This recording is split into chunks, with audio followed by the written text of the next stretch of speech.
The clock on the old bank tower read 11:47 a.m. A blade of wind, honed sharp by the canyons of glass and steel, sliced down 4th Street, carrying with it the scent of exhaust and roasted nuts from a vendor's cart 2 blocks away. The wind found every seam and gap, a persistent thief of warmth. Maya felt it crawl under the collar of her thin jacket. A jacket 2 sizes too big, a hand-me-down from a charity bin that still held the faint, anonymous scent of someone else's life. She was folded onto a sidewalk grate, the lukewarm air from the subway below a pathetic defense against the November chill. It was a small island of meager warmth in an ocean of cold concrete. Beside her, a paper cup held 3 quarters, a dime, and 4 pennies. 89 cents. Her total net worth. A few feet away, the city flowed on, a river of polished shoes and determined faces, none of which turned her way.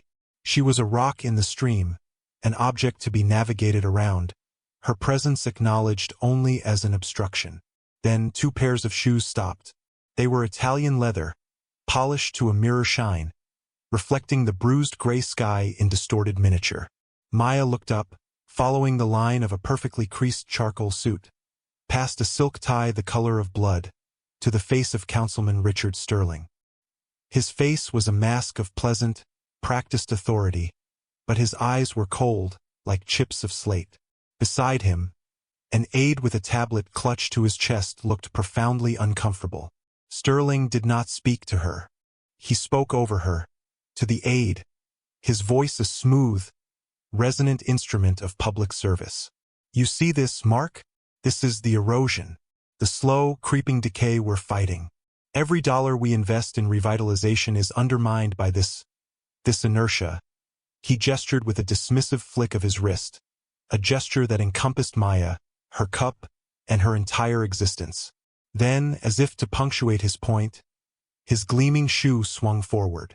It was not a violent kick, but a casual, contemptuous nudge. The paper cup lifted, tumbling end over end, and her 89 cents scattered across the grimy pavement with a series of tiny, tinny clicks. The coins rolled, finding cracks and crevices winking out of existence. The quarters, heavy and sure, spun the farthest. Sterling looked down at her then, a flicker of something, annoyance, disgust, in his eyes. This is a new city, young lady. A clean city. Find somewhere else to be. He and his aide walked on, their footsteps crisp and certain. A woman in a hurried trench coat saw it happen, her eyes widening for a fraction of a second before she looked away, clutching her purse tighter. A man talking on his phone adjusted his path without breaking his conversation. The city looked away. The coins were gone, swallowed by the grimy indifference of the metropolis. The subway grate beneath her suddenly felt cold. From a block away, a sound began to separate itself from the urban symphony. It was a low, guttural rumble, the sound of contained power, the rhythmic heartbeat of a V-twin engine. It grew closer, a promise or a threat, before fading as it turned down a side street. It was a sound of another world, one that had no reason to intersect with hers. Maya didn't look up. She just stared at the empty, stained circle on the concrete where her cup used to be. The wind blew harder. Later that day, the sun was a weak, watery smear behind the clouds, offering light but no heat. The sign on the brick building read, Northside Civic Shelter. The letters faded and peeling. Inside, the air was thick with the smell of industrial cleaner and quiet desperation. A fluorescent light hummed overhead, a constant, nagging buzz that vibrated in Maya's teeth. She stood before a counter, a sheet of plexiglass separating her from a woman with tired eyes and a name tag that read Brenda typed with 2 fingers, her gaze fixed on a humming, beige computer monitor. I just need one night, Maya said, her voice barely a whisper. It's supposed to drop below freezing. Brenda didn't look up. Intake form? She asked, her voice flat, worn smooth by 1,000 similar conversations. I don't have one. They told me to just come here. Everyone needs an intake form. That's procedure. Brenda sighed, a long, weary exhalation. She finally turned her gaze from the screen, her eyes scanning Maya's worn clothes, her chapped lips, the faint smudge of dirt on her cheek. It was not a look of sympathy, but of appraisal, of categorization. "Have you been a resident of this county for the last 60 days? I don't have an address. I've been here in the city, but no verifiable address, no services." Brenda recited, the words hollowed of any meaning by repetition. "New city directive. Councilman Sterling's Step Up initiative. We have to prioritize verifiable residents. It's about resource allocation." The councilman's name was a stone dropping into the pit of Maya's stomach. His polished shoe, his dismissive voice. It wasn't just one man. It was a system, a set of rules written in an office somewhere far away, designed to make her disappear. "But I have nowhere to go," Maya said, the words feeling useless as soon as they left her mouth. "I can't help you," Brenda said, her gaze already returning to the glowing screen. "We're full anyway. Try the mission over on St. Jude's. They might have a floor mat." She began typing again. The interview was over. A door had been closed, not slammed, but quietly and firmly clicked shut. The sound was more final, more damning. As Maya turned to leave, she saw a poster taped to the wall. It was a glossy photo of Councilman Sterling, smiling warmly, his arm around a family. The caption read, "Richard Sterling, building a compassionate community for everyone." The lie of it was so vast, so complete, it was almost breathtaking. She pushed the heavy door open and stepped back out into the cold. The wind hadn't died down, felt colder now, more personal. The system had looked at her, measured her, and found her wanting. She had been dismissed not with malice, but with paperwork, the cruelest and most efficient kind of rejection. She was no longer a person in need. She was a failure of procedure. The cold was a physical presence, a heavy blanket that smothered the world in shades of gray. Maya walked, not with a destination in mind, but simply to keep moving, to generate some small pocket of warmth. With every step, memory was a ghost walking beside her. She reached into her pocket, her fingers finding the smooth, worn edges of the only thing of value she had left. It was a photograph, folded and refolded so many times the creases were white and soft as cloth. It showed a woman with Maya's eyes, smiling, a strand of dark hair falling across her forehead. Her mother. The picture was taken in their apartment, the one above the laundromat on Elm Street. Maya could still conjure the smell of it if she concentrated. Bleach from downstairs, her mother's cinnamon rolls baking on a Sunday morning, and the faint, dusty scent of old books. Her mother, Elena, had worked 2 jobs, a waitress by day and cleaning offices by night. She hummed when she worked, off-key melodies that made Maya smile. Life wasn't easy, but the apartment was a fortress of warmth and safety, its walls held up by Elena's quiet, unyielding strength. Then came the cough. A small thing at first, then a persistent shadow. Then the diagnosis, a word that sounded like a foreign country, a place from which no one returned. The medical bills began to arrive like a flock of predatory birds, white envelopes filled with impossible numbers. They sold the car, then her mother's wedding ring, then they were late on rent. Elena's strength, once a mountain, became a fragile, brittle thing. Maya was 15 when she learned how to read a hospital bill, how to argue with an insurance representative, how to hold her mother's hand and lie, saying everything would be okay. After her mother was gone, the apartment followed. The eviction notice was taped to the door, impersonal and stark. The landlord, a man who had always smiled and asked after her mother, suddenly couldn't meet her eyes. She packed what she could into a single backpack. A change of clothes, a worn copy of her mother's favorite book, and the photograph. Everything else was left behind, a museum of a life that no longer existed. For a year she had survived.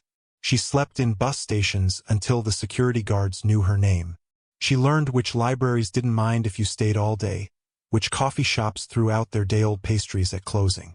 She found small jobs, washing the grime from storefront windows for $5, sweeping sidewalks for $10.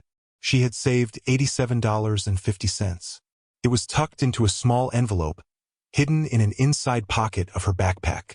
It was for a room, a deposit on a small single room somewhere, a place with a door that locked, place to rebuild. That money, that goal, was the thread she clung to. It was proof that she was not just a homeless girl, but a person in transition, a person with a future. The photograph was the anchor to her past. Together, they were the story of who she was. Without them, she was just another shadow on the sidewalk. She pulled the jacket tighter, the cold seeping deep into her bones, and kept walking. The following week, the city's quiet war on the unseen escalated. The Clean Sweep initiative began at dawn. 2 white municipal trucks, their flatbeds empty and waiting, idled at the corner of Miller and 6th, their diesel engines a low growl in the morning quiet. They were accompanied by a dozen city workers in bright orange vests and a single police car, its presence lending a grim, official authority to the proceedings. They moved with a practiced, dispassionate efficiency. Tents were collapsed, sleeping bags rolled and tossed, cardboard shelters dismantled. Personal belongings, a book, a child stuffed animal, a small bag of clothes, were swept into large plastic bins and heaved onto the trucks. There were no arguments, only the quiet, shuffling retreat of the displaced. The people who slept in this small, unofficial encampment under the freeway overpass knew the rules of this game.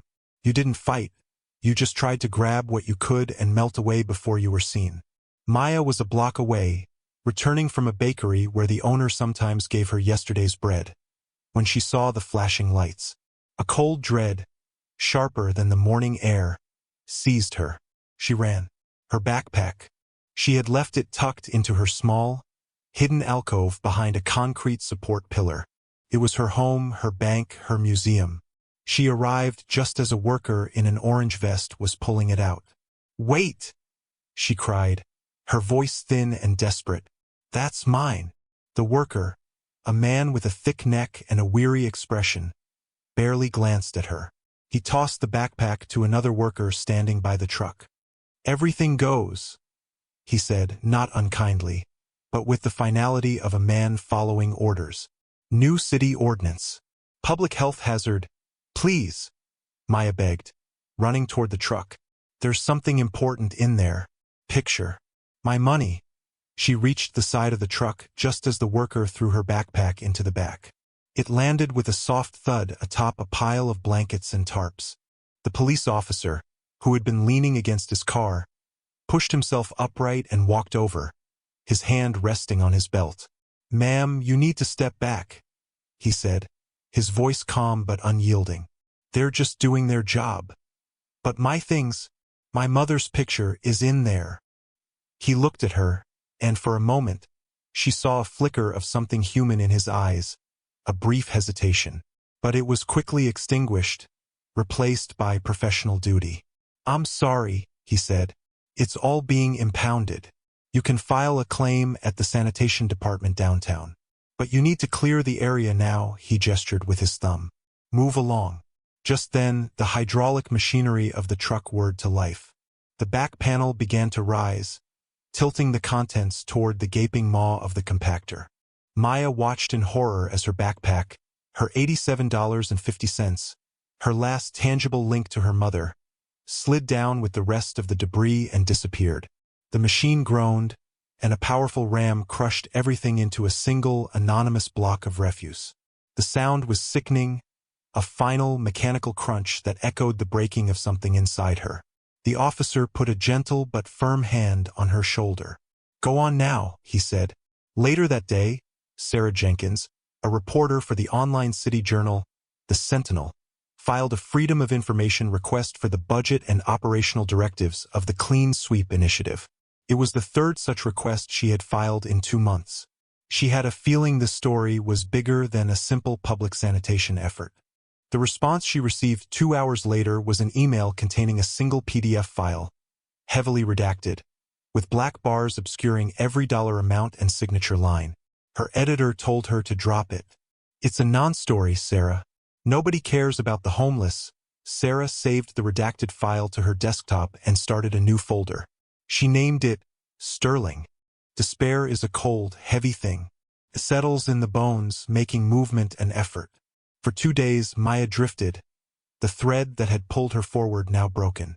The city was no longer a place of potential, but a landscape of loss. She was nothing but an empty vessel in a sea of indifference.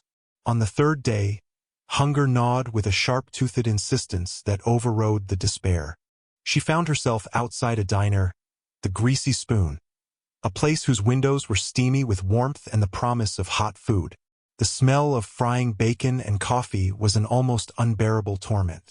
Parked in a neat, formidable line in front of the diner were 6 motorcycles.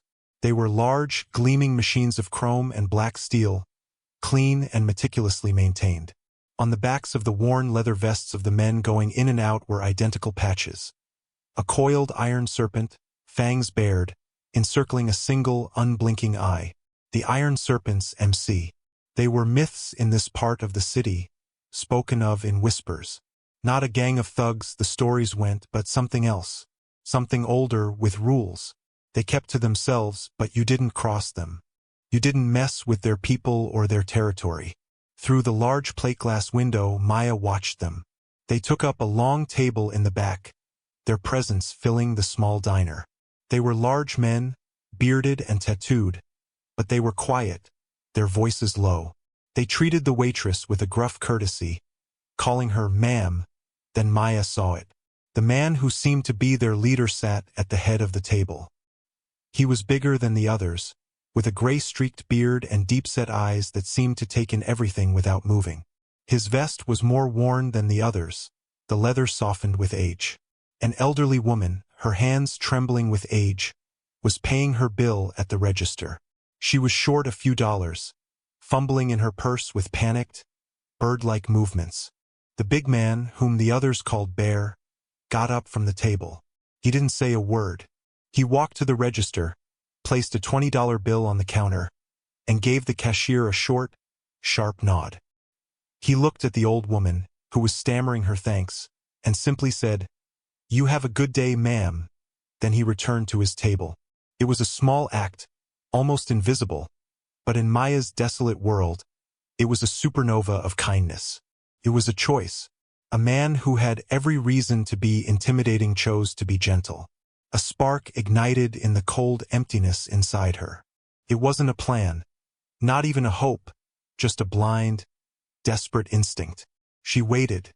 When the bikers started to file out, their laughter a low rumble, she took a deep breath. Bear was the last one out. She stepped in front of him, a small, shivering ship blocking the path of a battleship. He stopped, looking down at her. His eyes were not unkind, but they were intensely serious. He was waiting.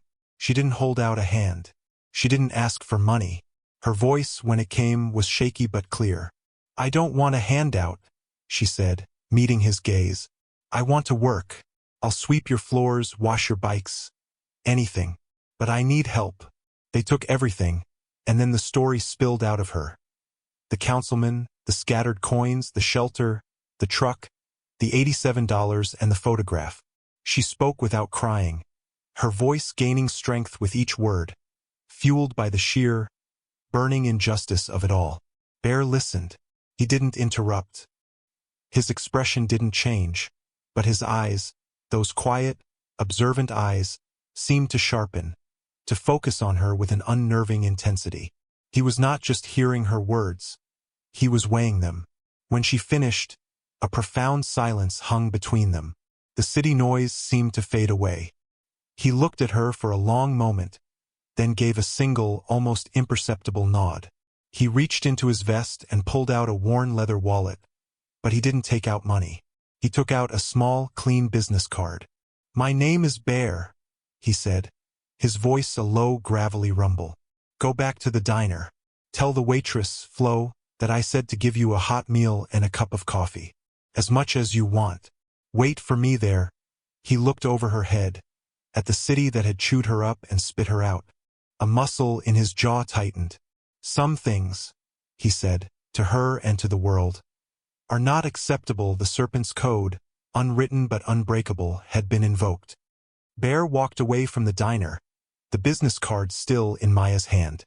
He didn't get on his bike. He pulled out a simple, old-fashioned flip phone, a device built for durability, not for apps. He pressed a single speed dial button and held the phone to his ear. The man who answered on the first ring was named Marcus, but everyone called him Preacher because he had a law degree and could quote case law like scripture. He was the club's road captain and its conscience. "We have a problem," Bear said, his voice low and devoid of emotion. It was the tone he used when things were serious. He relayed Maya's story, stripping it down to the essential facts. Abuse of authority, theft of property under the color of law, a system weaponized against the weakest. He didn't speak of emotion or injustice. He spoke of violations. Preacher listened without interruption. When Bear finished, there was a short pause. "Sterling," Preacher said. "I know the name. He's the one behind the waterfront rezoning. Smells bad. Real bad. I want to know everything," Bear said. "His connection to the developers. His initiatives. His finances. Everything. I want it documented. I want it clean. I want it legal. Consider it done," Preacher said. "How loud do we get?" "Silent," Bear replied. For now he hung up. His next call was to a man named Tiny, who, despite his name, was a mountain of a man who ran a towing company and had a network of eyes and ears that stretched across the city. The next call was to another iron serpent, a quiet man named Ghost who worked in the city's IT department and knew how to navigate the labyrinth of public records. The word went out, not as a call to arms but as a call to work. In a garage in the industrial district, a mechanic put down his wrench, wiped the grease from his hands, and opened a laptop. In a quiet suburban house, a high school history teacher finished grading papers and began a different kind of research. In a downtown office, Preacher, the lawyer, began drafting formal information requests, worded with a precision designed to prevent redaction. The mobilization was a quiet, digital hum. It was methodical, a spiderweb of information being woven in the background of the city's life. Meanwhile, Sarah Jenkins sat at her desk, staring at the redacted file. Her editor had been clear, but her gut told her she was standing on the edge of something important. Her phone buzzed. An unknown number. A text message. It contained only a time and a location. City Hall Plaza. Tomorrow. 9 o'clock. There was no signature. She hesitated for only a moment before texting her cameraman. The next morning, at 8 o'clock, the serpents began to gather. They came not from a single clubhouse, but from all corners of the metropolis. They came from neat suburban homes, kissing their wives and children goodbye. They came from workshops and construction sites, trading their work boots for riding boots. They came one by one, two by two, their engines a low, rising chorus. They converged on a staging area a few blocks from City Hall, a parking lot under a freeway. There were no loud greetings, no boisterous talk, just quiet nods and a shared sense of purpose. They checked their bikes, polishing chrome that was already gleaming. They straightened their vests. Bear arrived last. He surveyed the scene. 46 riders, their machines idling in perfect, disciplined rows. He was the 47th. He did not give a speech. He simply looked at each of them, making eye contact. He got on his bike. "Let's ride," he said. The sound of 47 V-twin engines firing up in near-perfect unison was not a chaotic roar. It was a single, immense, controlled wave of sound, a deep and resonant chord that seemed to make the very air vibrate. It was the sound of lawful power deliberately unleashed. City Hall Plaza was a wide, wind-swept expanse of granite and struggling ornamental trees. At its center was a podium, a thicket of microphones, and a collection of television cameras. Councilman Richard Sterling was in his element. He stood at the podium, his smile broad and confident, his voice amplified to fill the space. He was announcing the final approval for the Phoenix Project, a luxury condominium and retail development that would, he proclaimed, be the crown jewel of the city's revitalization. "This is a new day for our city," he boomed, his arms spread wide. "A day of progress, of prosperity, of cleaning up our streets and building a future we can all be proud of." His audience was a mix of city officials, investors in sharp suits, and a dozen or so journalists. Sarah Jenkins and her cameraman stood near the back, the cryptic text message making her feel a nervous anticipation. At precisely 9 o'clock, the sound began. It was distant at first, a low hum that the wind carried away. Then it grew, steady and inexorable, a deep-throated rumble that vibrated up through the soles of their shoes. Heads began to turn. Sterling faltered for a moment, his smile tightening, before trying to speak over the growing noise. The first motorcycle appeared at the edge of the plaza, a big, black machine with Bear at the helm. It didn't speed. It moved at a slow, deliberate, almost ceremonial pace. Behind him, 2 more appeared, then 4, then 8, a wave of black leather and polished chrome pouring into the streets surrounding the plaza. They were not violating any laws. They moved with traffic, signaling their turns, stopping at the lights. They began to park. In every single legal, metered parking spot along all 4 sides of the plaza, a motorcycle pulled in. The precision was military. No spot was left empty. No bike was illegally parked. The sound of the engines, one after another being cut, was replaced by the soft creak of leather and the solid thud of kickstands hitting pavement. 47 riders dismounted. They moved with the same unhurried, disciplined purpose. They did not shout. They did not carry signs. They walked to the edge of the plaza and formed a silent, semicircular line, 100 feet from the podium. They stood, arms crossed, their patches, the coiled serpent, the unblinking eye, facing forward. They just watched. Their presence was a physical weight, a gravitational force that pulled all attention away from the man at the podium. The investors looked nervous. The city officials whispered to each other. The cameras, one by one, swiveled away from Sterling and toward the silent, intimidating wall of men. Sterling's voice faltered. His speech about progress and prosperity sounded hollow, ridiculous, in the face of this silent, powerful judgment. Then, a space opened in the line of bikers. Bear stepped forward. He was not alone. Beside him stood Maya. She was wearing a new, clean jacket. Her hair was washed. She was no longer shivering. She looked small beside the towering figure of Bear, but she was not afraid. Her gaze was fixed on Sterling, and her expression was steady, clear, and unwavering. The silence in the plaza was now absolute, broken only by the nervous clicking of camera shutters. This was not a protest. It was an accounting. The wall of silence from the bikers had created a vacuum, and Sarah Jenkins was the first to rush into it. She pushed past a flustered aide, her cameraman right behind her, and stepped up to the podium, her microphone held like a weapon. "Councilman Sterling."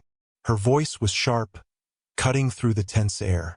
"You talk about a new day for the city, but can you comment on the Clean Sweep initiative, which has forcibly displaced dozens of citizens without due process?" Sterling was momentarily stunned by the direct assault. He forced a condescending smile.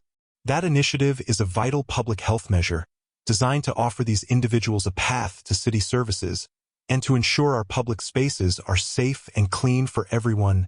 "What city services?" Sarah pressed, relentless. "My sources at the Northside shelter say your new directives are actively turning people away. And can you clarify the budget for this initiative? The documents released by your office are completely redacted.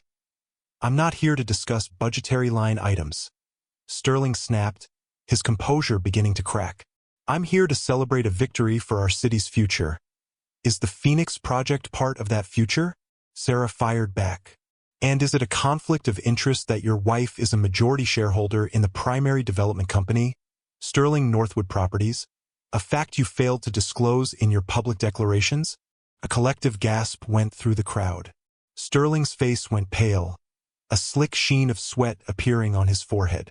"That is an outrageous and unfounded accusation," he sputtered. It was at that moment that Bear moved. He walked forward with a slow, deliberate stride that commanded absolute attention. He was not menacing, but the sheer gravity of his presence was overwhelming. He stopped a few feet from the podium. He held a thick manila file. He did not hand it to Sterling. He looked directly at Sarah Jenkins and held it out to her. "Perhaps this will help," he said, his voice a low rumble that the microphones picked up easily. Sarah took the file. Her hands trembled slightly as she opened it. Inside, it was a meticulous, damning collection of evidence. She began to read, her voice growing stronger and more confident with each word, broadcasting the truth to every camera, every microphone, every shocked onlooker. This is a copy of a non-redacted municipal budget, showing $300,000 allocated for sanitation, funneled directly to a private security firm owned by your brother-in-law to conduct the sweeps. Here are the incorporation papers for Sterling Northwood Properties, clearly listing your wife, Catherine Sterling, as holding a 60% stake. And here is an internal memo, sent from your office, directing shelter administrators to enforce the zero-tolerance policy specifically in the districts slated for redevelopment, with the stated goal of clearing aesthetic impediments he had nowhere to run. The facts, documented and undeniable, were closing in on him. Bear stepped back into the line of his silent brothers. He had not made a threat. He had not raised his voice. He had simply delivered the truth. Maya stood watching the man who had kicked her cup, who had called her a blight, as his world of lies crumbled around him on live television.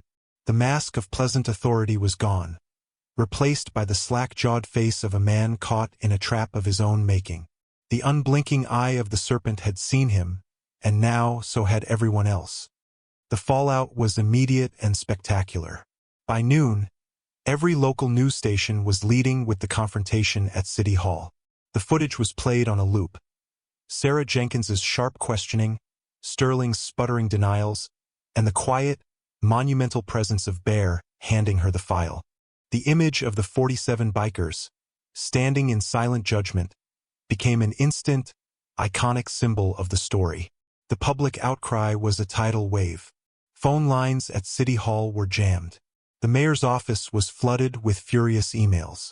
Talk radio feasted on the scandal. Sterling was no longer a visionary leader. He was a corrupt bully who used his power to enrich his family and persecute the vulnerable. An emergency city council meeting was called for that evening. It was a chaotic, public spectacle, the gallery packed with angry citizens. One by one, they went to the microphone to speak, their voices filled with a righteous anger that had been simmering under the surface of the city's polite facade for years. Preacher, the Iron Serpent's lawyer, was there. He did not wear his vest. He wore a simple, well-tailored suit. He did not speak of motorcycle clubs or street justice. He spoke of municipal codes, of fiduciary duty, of ethics violations, and of the law. He laid out the case against Sterling with cold, irrefutable precision. By the end of the week, Richard Sterling had been suspended pending a full investigation by the state's attorney general. 2 weeks later, he was indicted on charges of corruption, conspiracy, and perjury. The Phoenix Project was frozen, its contracts and permits placed under review. The Clean Sweep initiative was immediately and permanently dismantled. The city council, under immense public pressure, publicly revoked the zero-tolerance shelter policies. But the serpents knew that was only the beginning. Justice was not just about punishing the guilty. It was about lifting up the wronged. With the media attention still focused on them, Bear gave a single, short press conference. He stood on the steps of City Hall, flanked by his club. "This was never about us," he said, his voice carrying without the need for a microphone. "It was about a young woman who was wronged and a system that failed her. That system is still broken." He announced the formation of the Serpents Fund, a nonprofit dedicated to providing emergency housing, legal aid, and job placement services for the city's displaced population.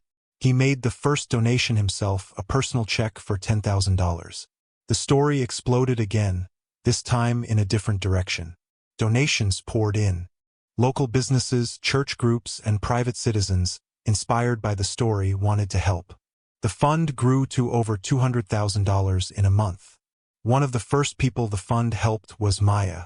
Preacher handled the paperwork. They found her a small, clean studio apartment in a safe neighborhood. It wasn't much, but it had a window that looked out onto a tree, a small kitchen, and, most importantly, a door with a lock. The first time she turned the key, the sound was the most beautiful music she had ever heard. She walked into the empty room, the afternoon sun slanting across the polished wood floor, and cried. Not tears of sadness, but of overwhelming, bone-deep relief. The long, cold night was over. She had a home. She placed her only possession, a new backpack given to her by the club, on the floor. Her dignity, which had never truly been taken, was no longer something she had to fight for every second of every day. It now had a place to rest. Months passed. The seasons turned. The city, scarred by the scandal, began a slow and painful process of healing and reform. The Sterling indictment had exposed a web of low-level corruption that led to a full-scale overhaul of the city's zoning and ethics boards. The Phoenix project was eventually canceled, replaced by a mixed-use development that included a significant portion of city-subsidized affordable housing. The change was not just institutional. It was cultural. The homeless were no longer an invisible, inconvenient problem to be swept away. They were people, neighbors, whose stories now had a place in the city's consciousness. The Serpents Fund, managed by a board that included preacher, Sarah Jenkins, and several local charity leaders, became a permanent fixture in the city's social safety net.